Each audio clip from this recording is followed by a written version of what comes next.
नमस्कार दोस्तों, मेरे चैनल नमस्ते जी पर आपका बहुत बहुत स्वागत है।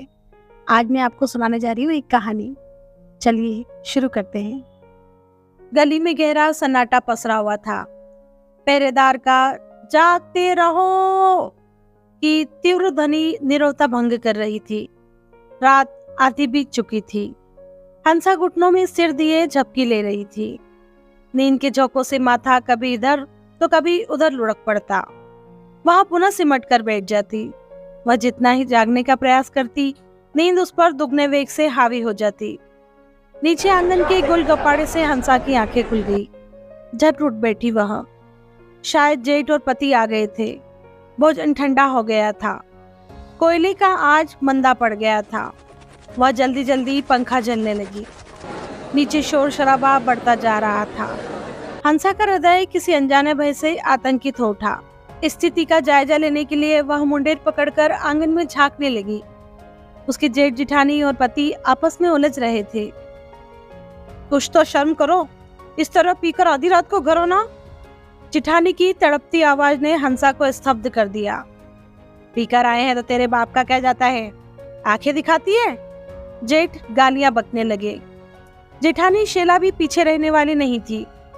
मेरे बाप का कुछ नहीं, अपने बच्चों का तो ख्याल करो। घर चलाना मुश्किल हो गया है, उस पर दारू शराब पर पैसे लुटाना, कलेजा ही जलाना है तो हमें जहर दे दो, फिर जो जी में आए वो करो। जाकर खा ले जहर। तेरे जैसी मुंह जोड़ से तो मेरा पीछा छूटे। बच्चे सिर्फ मेरे हैं, तेरे नहीं। पति की बेहयाई का शैला पर कोई असर नहीं हुआ। वह चमक उठी। घर में नई नवेली दुल्हन है, उसकी तो सोचो। वह मायके में जाकर क्या कहेगी हमारे बारे में। लोग लिहाज कोई चीज है कि नहीं। पति पत्नी को यूं ही आपस में उलझता छोड़कर हंसा का पति अपने कमरे की तरफ चला। अधिक देशी चढ़ा लेने से वह होश में नहीं था। पांव डगमगा रहे थे। मितली सी आ रही थी। दिमाग काबू में न था। धम्म से बिस्तर पर जा गिरा। हंसा, ओ हंसा। उसे इस समय पत्नी की बेहद आवश्यकता थी। गला प्यास से सूख रहा था। पानी पानी। हंसा ने पहली बार अपनी आंखों से दो शराबियों को यूं नशे में चूर देखा था। इत्तेफाक से दोनों उसके जेठ और पति ही थे। अभी उसकी विवाह को 1 महीना भी नहीं बीता था और पति का यह लक्षण। जिस पति की एक झलक से वह रोमांचित हो उठती थी, वही नशे में डूबी पुकार से हंसा के कोमल हृदय को व्यथित कर दिया था। वह यूं ही मुंडेर थामे अंधेरे में खड़ी रही। नीचे जेठ का बड़बड़ाना कम हो गया था, किंतु जेठानी की जुबान अभी भी आग उगल रही थी। कहाँ गई हो महारानी? पति की चीख सुनकर वह जो की त्यों खड़ी रही। इस अप्रत्याशित स्थिति के लिए वह कतई तैयार नहीं थी। कदम आगे बढ़ते ही नहीं थे। पाँव मन भरकर भारी हो रहे थे। नशे के गिरफ्त में पति को अपनी अवहेलना अखर गई। उसने आओ देखा ना ताओ हंसा की कमर पर खींच कर लात जमा दी। औरत की जात तुम्हारी यह मजाल समझ के रखा है। अब शब्दों की बौछार करता वह अपने दोनों हाथों और पैरों से पत्नी को बुरी तरह पीटने लगा। हंसा की चीखें रात्रि के सन्नाटे को चीरती हुई दूर दूर तक फैल चुकी थी। शराब के नशे में पति शैतान बन चुका था। हंसा की चीख सुनकर जेठानी दहल उठी। वह रे दुल्हन, अभी पखवाड़ा भी नहीं बीता और पति के लाज जूतों का प्रसाद मिलने लगा। उसके रोंगटे खड़े हो गए। पहली बार अपने पति के हाथों पीटकर वह भी तो इसी प्रकार चिल्लाई थी, चीखी थी, परंतु उसे बचाने कोई नहीं आया था। वह जल्लाद पति के हाथों पीटती रही और उधर सास ननद मुंह में आंचल ठूस कर मजा लेती रही। अतीत की स्मृति से उसकी आंखों में क्रूर चमक उभर आई। वह भी तो पीटती थी अपने पति के हाथों। अब हंसा कहाँ की राजरानी है? अब इस घर में आई है तो यहाँ के रीति रिवाज से रूबरू होना ही पड़ेगा। हंसा की चीखें सिसकियों में परिवर्तित होने लगी। उस रात किसी ने खाना नहीं खाया। अब तो हर तीसरे दिन हंसा को मार पड़ने लगी। फूल सी कोमल काया, लाल नीली धारियों से पट गया चेहरा सूख गया था। आंखों में भय तैरने लगा। नई बहू का उत्साह उमंग कपूर की तरह उड़ गया था। हंसा के पति और जेठ एक गल्ले की दुकान पर काम करते थे। कमाई साधारण थी। उस पर नशे की लत। 3 बच्चे थे। बिटिया बिहाने लायक थी। घर में हरदम खर्चे की तंगी रहती थी। न बच्चों की कॉपी किताब का ठिकाना था और न ही उचित शिक्षा दीक्षा का। हंसा ने अपने आप को परिस्थितियों के हवाले कर दिया था। दिन भर गृहस्थी में जुटी रहती, आधा पेट खाकर भी प्रसन्न रहने की चेष्टा करती। मार पड़ने पर भी पहले की तरह चिल्लाती नहीं थी। पीड़ा को अंदर ही अंदर पीने का प्रयत्न करती। जेठानी से उसका विशेष लगाव हो गया था। हंसा खाली समय में जेठ के बच्चों को ज्ञान भरी कहानियां सुनाती, किताबें पढ़ाती और उनकी पढ़ाई में मदद करती। बारिश का मौसम क्या आया, अपने साथ बीमारियां भी ले आया। जेठानी कई दिनों से तेज ज्वर में पड़ी रही। हंसा जी जान से उसकी तिरमदारी में लगी रही। ज्वर चला गया था, किंतु कमजोरी काफी हो गई थी। दीदी, फुलके खा लो, परवल का झोल खासकर तुम्हारे लिए पकाया है, इसे खाने से शरीर में ताकत आएगी। हंसा की भोली बातें सुनकर जेठानी का मन भर आया।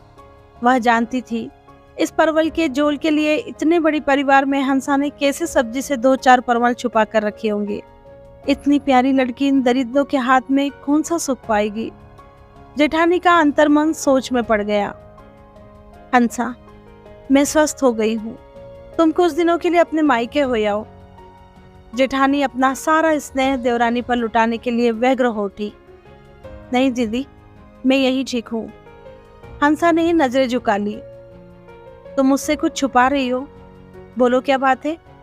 मैके जाने के नाम पर तो लड़कियां उछलने लगती हैं, परंतु तुम उदास हो जाती हो। जरूर इसके पीछे कोई राज है, अपने दीदी को नहीं बताओगी। दीदी, आपसे क्या छुपाना, घर में खाने वाले बहुत हैं और कमाने वाला मेरा एक भाई, वो भी छोटी मोटी नौकरी करता है। किसी प्रकार उसने मेरा विवाह किया। अब दोबारा मैं उस पर बोझ नहीं बनना चाहती, नहीं तो कौन लड़की मायके नहीं जाना चाहेगी। ओह, ग्रेजुएशन के बाद मैंने बहुत सारी प्रतियोगिता परीक्षाओं की तैयारी कर रही थी। इसके बीच ही शादी हो गई और सब पीछे छूट गया। हंसा का स्वर उदास था। यह क्या होता है, मुझे समझाओ। जेठानी का आश्वासन पाकर हंसा ने सारी बातें बताने लगी। किताबें, फॉर्म भरने के लिए पैसे भी चाहिए। जी। जेठानी ने आंखें मूंद ली, मानो कोई समाधान ढूंढ रही हो। तुम ट्यूशन करोगी? वह उठकर बैठ गई। हाँ हाँ, क्यों नहीं, पर कैसे? मैं पहले भी ट्यूशन पढ़ाती थी, ये लोग मानेंगे? ये मुझ पर छोड़ दो, किसी से कुछ कहने की जरूरत नहीं। जेठानी के समक्ष हंसा एक उम्मीद की किरण बनकर चमकी थी। उसने अपने पहचान वालों के माध्यम से ट्यूशन की व्यवस्था करवा दी। हंसा एक मेधावी, परिश्रमी और कुशल शिक्षिका साबित हुई। उसके सरल स्वभाव, व्यवहारिक ज्ञान, गणित, अंग्रेजी और अन्य सब्जेक्ट पर अच्छी पकड़ थी। धूम मच गई। ट्यूशन चल निकला। हाथ में 4 पैसे आने लगी तो घर की दशा भी सुधरने लगी। साथ ही दोनों देवरानी जेठानी का खोया हुआ आत्मविश्वास भी लौटने लगा। दोनों नशेबाज भाई इन सब से बेखबर शाम ढले दारू पीकर आते, खाते, मनमानी करते और सो जाते। घर की दोनों स्त्रियों पर मार कुटाई कम हो जाती थी, क्योंकि ना वह पतियों से बहस करती और न ही कोई सवाल जवाब, सिर्फ उनके हाँ में हाँ मिलाती। दोनों भाई अहम में डूबे अपने आप को विजयी शहंशाह समझते। रास्ते पर आ गई दोनों। हाँ भाई, छोटा खुशी से सिर हिलाता। इसी बीच हंसा ने कब प्रतियोगिता परीक्षाओं की तैयारी की, रिजल्ट निकला। उसका चयन प्रशासनिक अधिकारी के लिए हुआ। दोनों भाइयों को भनक तक नहीं लगी। दोनों अबला स्त्रियों की एकता, आत्मविश्वास, ताकत, अच्छी नीति और नियत ने उन्हें समाज में अगली पंक्ति में लाकर खड़ा कर दिया। कल तक जेठानी के बच्चे उद्दंड, कमजोर और पढ़ाई में कच्चे थे, वही मेधा शक्ति का परचम लहराने लगे। हमारा भाग्य बनकर आई हो तो। जेठानी देवरानी को गले लगा लेती। नहीं दीदी, अगर आपने मेरा साथ नहीं दिया होता तो मैं यूं ही मार कुटाई खाकर एक कोने में पड़ी रहती। पास पड़ोस की औरतें, जहाँ देवरानी जेठानी, सास बहू, ननंद भाभी एक दूसरे की चुगली कर, लड़ झगड़ कर रस्ताल में जी रही थी, वहीं उन दोनों का प्रेम देखकर और उन्नति देखकर उनकी भी आंखें खुलने लगी। देवरानी जेठानी हो तो ऐसी, सच में अब तो छोटी अफसर बन जाएगी। वे आपस में बतियाती। परिचित दोनों भाइयों को हंसा की सफलता की बधाइयां देने लगे। तब उनका माथा ठनका।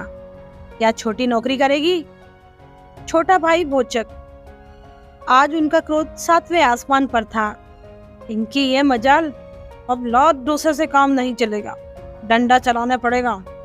दोनों बिफरे हुए घर पहुंचे, पर यहाँ का माहौल तो दूसरा ही था। लोग बधाइयाँ दे रहे थे, बच्चे दौड़ दौड़ कर सबकी आवभगत कर रहे थे। देरानी जेठानी किसी सम्राट घर की महिला की तरह शिष्ट सलीकेदार नजर आ रही थी। आज गुस्से में दोनों भाइयों ने दारू भी नहीं पी। उन्हें जल्दी थी अपने घर वालियों को सबक सिखाने की। हम लोग दिन रात खटते हैं और ये यहाँ गुलछर्रे उड़ा रही है। वे पूरी तरह होश में थे। अपने आंखों से देखा, यह उन्हीं का घर है। साफ सुथरा, रंगीन चादर, बच्चों के चेहरे पर रौनक, इज्जतदार लोगों का जमघट। दोनों ने अपने ऊपर नजर डाली। गंदा संदा, तुड़े मुड़े कपड़े, कई दिनों से शेव नहीं किया हुआ, नशा करने से नित्य चेहरा और बुझी हुई आंखें। उन्होंने अपने आप को धिक्कारा। आत्मग्लानि से भर उठे। हम भी कैसे मूर्ख हैं। पत्नी को मारना पीटना, दारू पीकर उत्पात मचाना बहादुरी समझते हैं। इस बदली हुई सुखद स्थिति को स्वीकारने के अतिरिक्त उनके पास कोई चारा नहीं था। वह दिन और आज का दिन। हंसा प्रशासनिक पद पर कार्यरत थे। विभागीय गाड़ी, ड्राइवर, चपरासी, सब कुछ उपलब्ध है। पद, पैसा, प्रतिष्ठा, सब कुछ उसके कदमों में है। घर और बच्चों का भार जेठानी के कुशल हाथों में। सहायता के लिए घरेलू सेविका भी है। बच्चे अच्छे स्कूल में पढ़ रहे हैं। सुख, संपत्ति, इज्जत पाते ही दोनों भाइयों ने दारू से तौबा कर ली। अब वे अपनी पत्नियों की बातें सुनते हैं। हमसे भारी भूल हुई, गलतियां भी, हमें माफ कर दो। पति की चिचोरी पर दोनों हंस पड़ी। आज दोनों देरानी जेठानी के समक्ष अनुपम उदाहरण पेश किया है। लोग उन दोनों का उदाहरण देते नहीं थकते। धन्यवाद दोस्तों, फिर मिलते हैं एक नई कहानी के साथ। अगर आपको मेरी कहानी पसंद आई हो तो लाइक, शेयर और मेरे चैनल नमस्ते जी को सब्सक्राइब जरूर करें और साथ ही बेल आइकन जरूर दबाएं ताकि मेरी कहानियाँ आप तक पहुँचती है। धन्यवाद।